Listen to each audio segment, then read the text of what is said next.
Vous avez tous déjà essayé de faire vos devoirs avec ChatGPT et il faut avouer que ça marche plutôt bien. Pour des matières comme le français, l'histoire, la géo, où il peut chercher sur internet, il va être capable de vous donner des réponses très précises et pour peu que vous preniez le temps de vérifier vos sources, ça va être très efficace. Maintenant, pour des matières plus scientifiques, où on va falloir raisonner, entre guillemets, il va être plus mauvais. En effet, ChatGPT, il n'est pas fait pour raisonner.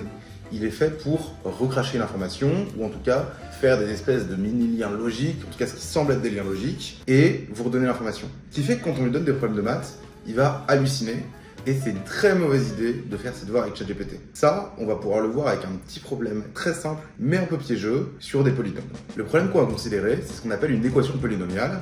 On va chercher un polynôme P tel que P de x carré est égal à P de x fois P de x moins 1. On veut vérifier tous les polynômes qui vérifient ça. Et pour ça, demandons à ChatGPT. Alors avant ça, pour que tout le monde puisse suivre, je vous fais un petit rappel sur ce que c'est les polynômes. Les polynômes, c'est ce qu'on appelle une somme de monômes. En fait, on va avoir des coefficients AK pour k allant de 1 à n, tel que notre polynôme, il est défini pour tout x appartenant à R ou à C, tel que P de x est égal à la somme des AKXK pour k allant de 0 à n, du coup avec le terme en 0 qui est un terme constant. On va également rappeler quelques propriétés sur les polynômes pour ne pas être perdu. On va définir ce qui s'appelle une racine. Une racine, c'est tout simplement un point d'annulation du polynôme. Si on prend un polynôme très clair, très facile, comme par exemple P de x est égal à x carré, un point d'annulation du polynôme, c'est x égale 0. On a tous l'image de la fonction carré qui est comme ça en cloche et qui va s'annuler en 0. Ça, c'est ce qu'on appelle une racine. On a également la notion de degré. Le degré, c'est simple, on a dit que c'était la somme des AKX puissance k, et bien en fait, c'est la puissance maximale de x. Si on prend un polynôme, par exemple 3x carré plus 5x plus 2, on regarde, et la puissance maximum des x, ça va être 2. Donc notre polynôme est de degré 2. Enfin, on a un dernier polynôme qu'on va regarder, qui est un polynôme un peu spécial, c'est le polynôme tel que P de x égale 0 pour tout x. C'est le polynôme nul. Son degré, c'est moins l'infini, et c'est un polynôme qui est assez intéressant parce que l'une des manières de montrer que des polynômes sont identiques, c'est de regarder si leur différence est égale au polynôme nul. Voilà, maintenant qu'on a planté le décor, on a notre équation polynomiale, on va chercher P tel que P de x carré est égal à P de x fois P de x moins 1. Bon, on va demander à ChatGPT ce qu'il en pense. Et alors, qu'est-ce qu'il nous dit? Donc, il part bien, il commence à définir ce que c'est un polynôme, P de x, un polynôme de degré n, et il commence par une division sur k. Le can des polynômes constants, il voit que les polynômes constants 0 et 1 sont solutions apparemment, et ensuite il prend un polynôme non constant. Il prend un polynôme de degré d, et il regarde que les degrés coïncident, je ne sais pas trop ce que ça veut dire. Ensuite, il s'attaque aux racines, ça c'est important, il va faire un peu toutes les étapes du polynôme. Il va prendre une racine alpha, il montre que P de alpha égale à 0, et par l'équation, on a donc P de alpha carré qui est égal à 0 aussi, alpha carré est racine. Ça, c'est très bien. Et ensuite, il part un peu en steak. On cherche des solutions de la forme des produits de racines stables. Il suppose qu'une famille marche, et il calcule les deux côtés, et il n'arrive pas vraiment à conclure. En fait, il voit que la seule possibilité qu'il a, c'est A égale B égale à 0. Ça, il dit qu'il les a déjà trouvés. Ensuite, il repart en arrière parce qu'il va prendre le cas d'un monôme, pour essayer de voir si ça marche. Donc là, il a P de x carré est égal à x puissance 2n. Il bégaye un peu et donc il arrive à sa conclusion, P de x égale 0 ou P de x égale 1. Malheureusement, ChatGPT s'est trompé, on a d'autres solutions que ça. Donc on voit bien que sur un exercice qui n'est pas si compliqué que ça en réalité, ChatGPT, il n'y arrive pas du tout. Comment est-ce qu'on va pouvoir résoudre cette équation? On va vous montrer. Je vais d'abord vous montrer une meilleure intelligence artificielle et ensuite on va essayer de faire une jolie solution visuelle. Je voulais profiter de cet exercice pour vous présenter une super plateforme qui s'appelle Excellence. C'est une petite collaboration commerciale. Bon, vous imaginez bien qu'à 1000 abonnés, on ne gagne pas des pépettes. C'est surtout parce que c'est un très bon pote qui a construit cette plateforme. C'est quelqu'un avec qui j'ai fait mes révisions de prépa. Et je trouve que c'est une intelligence artificielle géniale. Ça peut vous aider sur l'aide aux devoirs, comme on va le voir là maintenant. Ça peut vous faire des cours, ça peut vous faire des calls, ça peut être votre coach. Ça peut vous aider à travailler des DS, à inventer de nouveaux sujets. Bref, c'est un outil qui va faire entre guillemets de la maïotique. C'est-à-dire que ça va vous guider vers la solution plutôt que de vous la donner toute crue. On va pouvoir le voir directement et on va vous mettre le lien dans la description.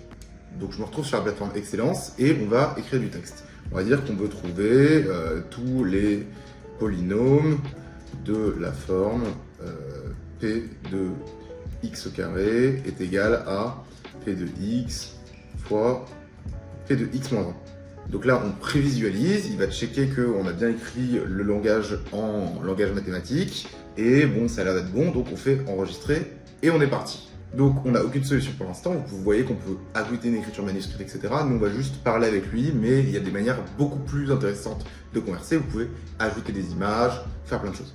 On va basculer dans le chat, et je vais jouer un peu l'élève qui a des difficultés, et dire « aide-moi pour la solution ». Et donc là, la maïotique commence. Il dit « Bonjour, c'est un excellent exercice, est-ce que tu peux m'expliquer où est-ce que tu bloques ?» Et il propose directement d'aller tester les polynômes constants. Donc je vais essayer. Si c'est un polynôme constant, on a donc c carré est égal à c. Alors vous voyez déjà, ce qui est cool, c'est qu'on peut lui parler en langage mathématique, en faisant tab comme ça, mais on peut aussi lui parler en langage normal. Il va très bien comprendre, ça lui pose aucun problème. Donc là, il me revient, il me dit quelles sont les valeurs possibles de c. Je vais lui dire c égale 0 ou c égale 1. Donc là, il me revient, il me dit parfait, tu as trouvé le polynôme nul et le polynôme constant P de x est égal à 1, c'est un bon début. Et maintenant, il enchaîne. Il me dit, ok, on va prendre une racine, comment est-ce que tu conclus? Là, je vais dire, si alpha est racine, alors alpha carré est racine. Donc il mouline un peu, il dit que c'est une observation cruciale, et en appliquant le raisonnement, donc en gros l'idée ça va être de dire que si alpha est racine, alpha carré est racine, alpha puissance 4 est racine, etc. Et je vais dire, on a donc une infinité de racines. Là il dit c'est presque ça, et en fait il me fait remarquer que le module peut être égal à 1. Ah oui, module égal à 1 ou module égal à 0. Donc là, je vais enchaîner, je vous le mets en version accélérée jusqu'à qu'on arrive à un moment intéressant.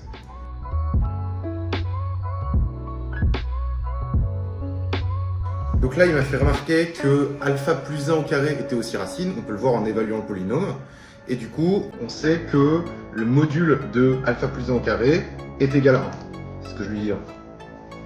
Bon là il a un peu galéré avec le module, mais du coup qu'est-ce que ça implique pour alpha plus 1? Module inférieur ou égal à 1. Donc là il continue la maïotique et il nous dit qu'on a alpha et alpha plus 1 qui ont tous les deux le module inférieur ou égal à 1. Si on a une racine possible alpha égale 0, est-ce que 0 peut être une racine d'un polynôme non constant qui est solution, qui utilise la propriété, là il me donne un conseil, si alpha est une racine, alors alpha plus 1 est une racine. Pour voir si ça l'amène à une contradiction. Je vais juste faire le débile et lui mettre lui, c'est pas possible. Là, il me demande quel est le raisonnement exact. Il veut vraiment nous pousser à la réflexion et je vais lui dire je ne sais pas. Donc là, on peut voir qu'en disant je ne sais pas, ChatGPT il aurait déjà donné la solution 1000 fois. Ici, il ne veut pas nous donner la solution, il veut qu'on trouve nous-mêmes. Quelle racine trouves-tu? Je trouve 1. Là, il me fait faire la même chose, donc je trouve 2. Là, il me fait bien réfléchir sur ma solution, effectivement, c'est plutôt 4.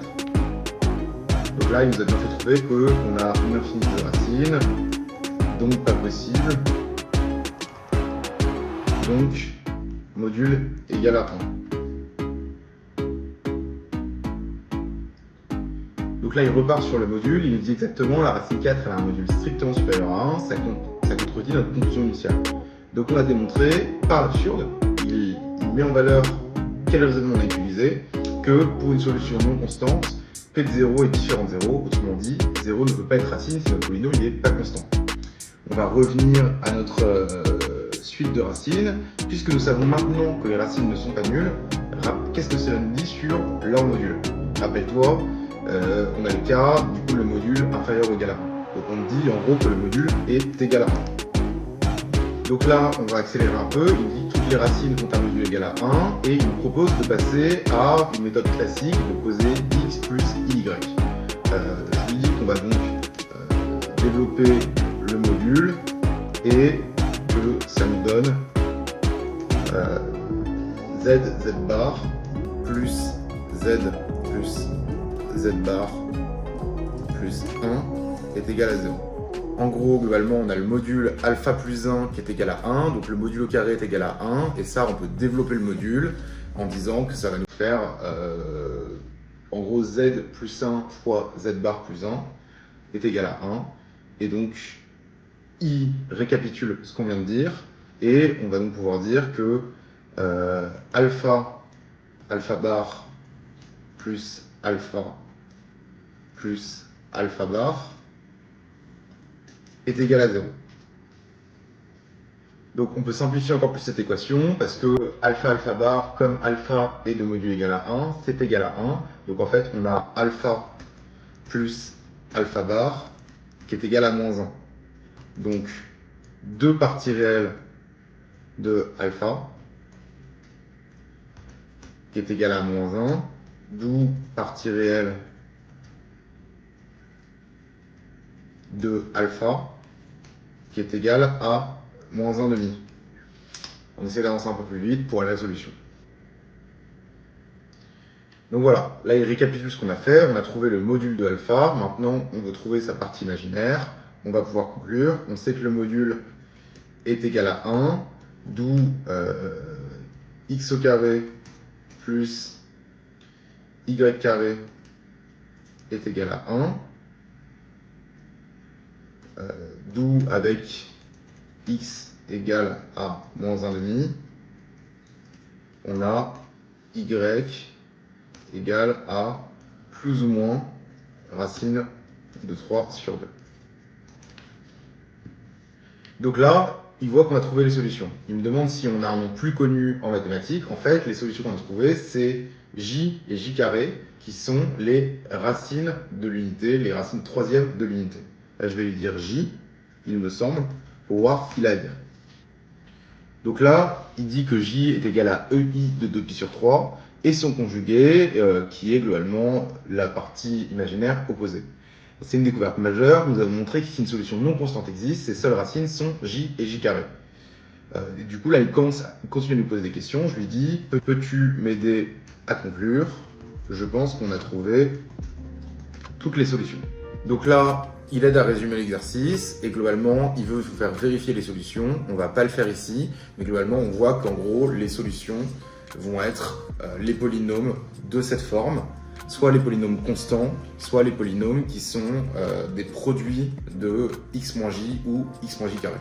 Voilà, donc avec excellence, contrairement à ChatGPT, on a réussi à finir le problème et on voit qu'en fait, il avait vraiment fait un travail de maïeutique. Il nous a aidé à trouver la solution par nous-mêmes. Voilà.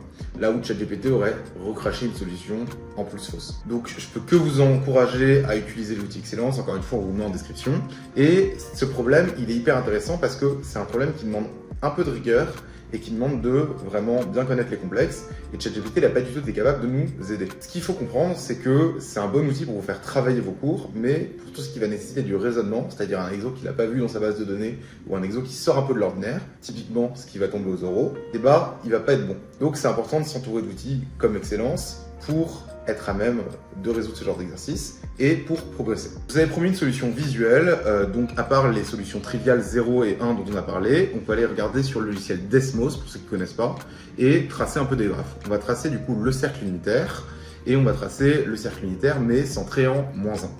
On voit que ces cercles, ils ont 2 points d'intersection, et que c'est, comme par magie, les 2 points d'intersection, E 2i sur 3 et E 4i sur 3, donc J et J carré, nos racines troisièmes de l'unité. Voilà, donc en fait, on se rend compte que notre problème, comme on avait P de x et P de x-1 qui devaient être racines, et ben ça revenait à chercher les points d'intersection de ces potentiels polynômes. Et après, du coup, à partir de ces racines potentielles, ben on fait juste les produits possibles des monômes qu'on va construire à partir de ces racines, et ça nous donne nos solutions. Voilà, c'est une solution visuelle. Ça peut aider à donner de l'intuition pour les prochains problèmes de polynômes. Évidemment, on va résoudre ces problèmes de manière analytique, mais ça permet de se mettre une image mentale de qu'est-ce que sont ces solutions sur le cercle unitaire. Voilà, c'est déjà la fin de cette vidéo. Abonnez-vous si le contenu vous plaît et si vous voulez progresser en maths ou pour la prépa. On va essayer de sortir plein de vidéos, que ce soit méthode ou histoire des maths, etc. Et si vous avez des idées ou des projets que vous voulez voir, mettez-les en commentaire. Merci encore à Excellence pour le partenariat et surtout, donnez-leur de la force. Ça ne va pas rester gratuit toute la vie pour la prépa. Donc, allez en profiter tant que c'est gratuit. L'outil est vraiment dingue pour le coup et c'est pas une question de partenariat. J'aurais adoré avoir ça quand j'étais en prépa pour m'aider les moments où je bloquais. Donc, vous avez la chance aujourd'hui d'en bénéficier. Comme Boval a pu en parler dans une autre vidéo, l'intelligence artificielle, ça va vous aider à progresser de dingue pour la prépa. On pense que c'est la filière qui va le plus bénéficier de cet apport. Excellence en un exemple, donc allez utiliser, abonnez-vous et à la prochaine.